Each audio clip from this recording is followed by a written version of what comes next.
At magandang araw at ito po ang ating panibagong update. Umalma na rin po itong si Congressman Marcolita nung makita niya yung iba't ibang ahensya ng gobyerno o itong summary ng listahan ng iba't ibang ahensya ng gobyerno na tinanggalan ng pondo o tinapyasan ng budget para iprioridad yung mga iba't ibang ahensya ng gobyerno na kung saan makikinabang itong si Martin Romualdez. Kasama na nga po dito sa tinalakay ni Congressman Marcolita ay itong napakalaking budget na itinapyas sa Department of Education, sa PhilHealth, ganoon din po sa ibang ahensya ng gobyerno. Ito panoorin natin ang naging komento ni Congressman Marcolita, mga kababayan. Tingnan mo nga. Tingnan mo yung... House of Representatives, Kong, ang proposed nila ay 16.3 billion. tingnan mo yung gain, tsaka loss. Yung gain, yung nasa verde, di ba? Opo. Yung nasa... Ayan, no? Dinagdagan po sila ng 16.35 billion. Positive eh. Yung Senado, teka muna, ibalik. So, tingnan nyo ha, napakalaki po mga kababayan po natin ang kanilang idinagdag. Sobra kalahati po. Muna sa taas, yung sa green muna. Sa green. Yan. Yun namang Senado na... Senado, ang request nila proposed 12.8 billion. Yan. Nadagdagan ng 1.1 billion. Office of the President, nadagdagan ng 5.4 billion. Sa mga yung nasa verde... Puro dagdag pala yan, Kong. Pati DPWH. Judiciary, 450 million. Ang program. Ang DPWH ang pinakamarami, 214 billion din. Grabe, no? 214 billion ang dinagdag sa DPWH. Samantala, kung yung mga idinagdag na yan na hindi naman nire-request ng DPWH, kung pinagkahati-hati po yan sa Department of Education, binigay po yan sa PhilHealth, binigay sa Office of the Vice President, binigay sa DICT, binigay po sa housing, binigay sana yan sa benepisyo ng senior citizen, binigay sana yan, no, sa pensyon ng men in uniform. So napakalaki yung 214 billion, no, na hindi naman kailangan ng DPWH dahil hindi naman sila nag-request ng ganyang pondo. So ang kanilang ni-request ay ibinigay naman po. Pero dinagdagan pa nitong mga kongresista. Hindi pa sila nakontento, may aka pa sila. Ngayon sinasabi po ni Marcos Jr. na ang budget daw ay kanyang busisihin. So bukas na yan, abangan natin kung paano niya po busisihin ang budget na ito. Tatanggalin na po ba yung AKAP? I-restore po ba yung PhilHealth? Dahil sa PhilHealth na yan po mga kababayan, majority po ngayon na nag-alboroto na mga Pilipino dahil po mawawalan po sila ng benepisyo na kahit anong pambubola pa ang gagawin ni Marcos Jr. at sasabihin ay hindi ganon, hindi po maapektuhan ng serbisyo ng PhilHealth, pero yung mga Pilipino ay hindi naman tanga at bobo, no? Para hindi maunawaan paano hindi maapektuhan ang mga services, benepisyo ng PhilHealth. Walang pondo, di ba? Tapos nga may panukala pa itong si Martin Romualdez na isuspindi ang contribution sa isang taon ng PhilHealth member, no? Wala na nga pondo, wala pang collection. Anong mangyayari? Baka mangyari po na mga hospital ay hindi natatanggapin ang mga beneficiary ng PhilHealth at kailangan nila ay cash kung ikaw po ay magpapakonsulta o magpa-hospital sa mga private hospital dahil walang pondo ang PhilHealth. Dagdag pa lang yan, ha? Pero tingnan mo yung DepEd, tinanggalan ng 11. Bawas. 11.01 billion.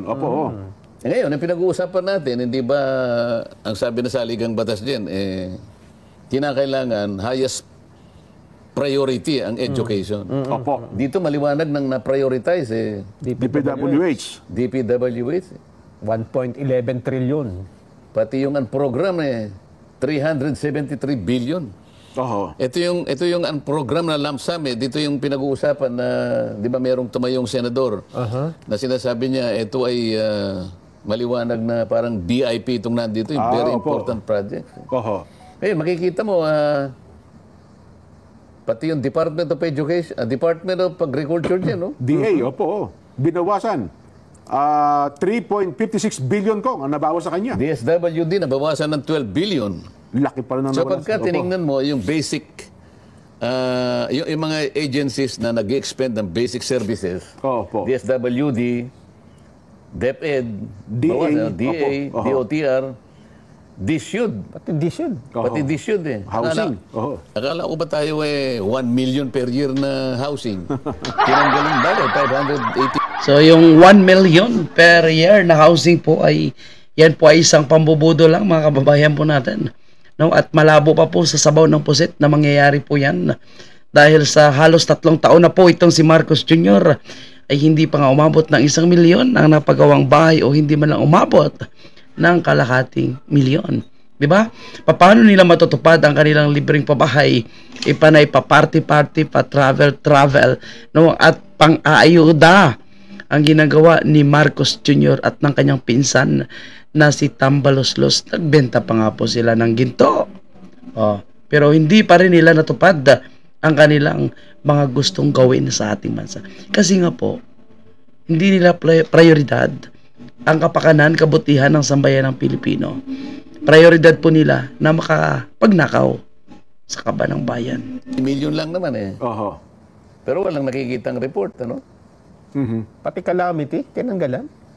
PhilHealth, nakita mo, nawala 74 billion. Ito yung Narinig nyo po yan, pati calamity. Diba? So imagine mo, saan ngayon kukuha ng pamimigay ng tulong, ayuda in terms of calamity? Ngayon pa nga lang, hindi na kumasya po eh. Diba? Yung pondo para sa calamity. Tapos ngayon binawasan na naman nila. No? Tapos ang House of Representatives, ang ano natin, obvious na talagang gusto nilang gamitin ang pondo ng bayan para sa kanilang personal na pangampanya ngayong eleksyon. Kasi dinagdagan nila ng pondo eh. Diba? Tapos ang palusot nila, marami daw ipapaayos para sa House of Representatives.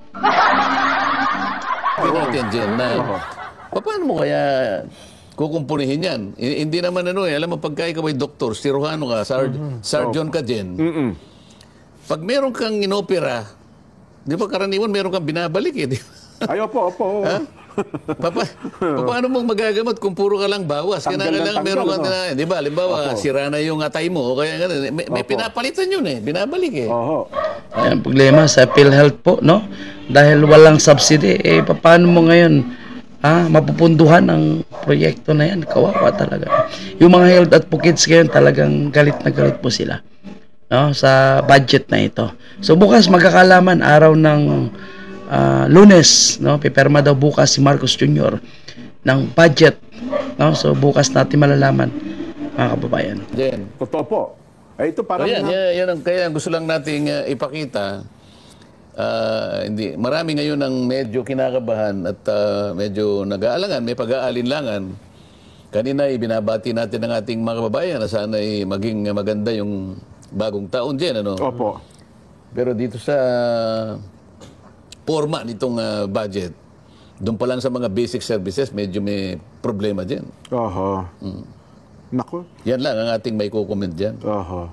Well, ang aywan ko, meron din ata pinalabas ko nga Bicam na kung doon sa figura ay mas malaki talaga daw po ang DPWH, pero meron doon silang binabanggit doon sa additional salary, differential. Malaki kasi dyan yung pork barrel eh. Dalawa na po yung paghuhugutan nila ng kanilang pork barrel ngayon. Yan dyan sa DPWH at yung AKAP. No? Alam nyo, nakakatawa mga kababayan po natin.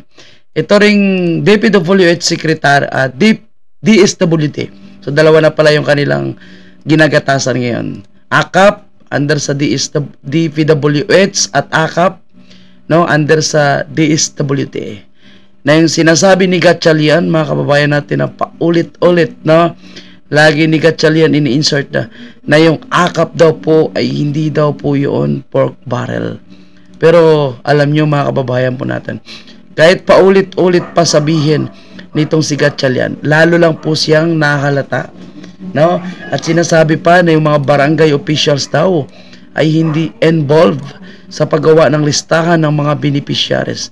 Paano masasabing hindi involved yung mga barangay officials, mga kababayan po natin? Sila nga po yung nagsusumite ng mga listahan ng mga beneficiaries nitong AKAP o anumang ayuda na ibinibigay ng gobyerno. Itong sabi niya, DSWD Chief Defend AKAP, it is not a pork barrel. Paano hindi naging pork barrel yung AKAP, no? Hindi naman talaga siya matatawag na pork barrel kung tutuusin, kasi wala namang nakasulat dyan na IRR na yung may control dyan ay mga kongresista. Pero yung gumagalaw dyan, no, yung namimigay ng ayuda ay hindi naman po mga taga-DSWD. mga kongresista. Yun lang. Yun ang legal na pang-ayuda, mga kababayan natin.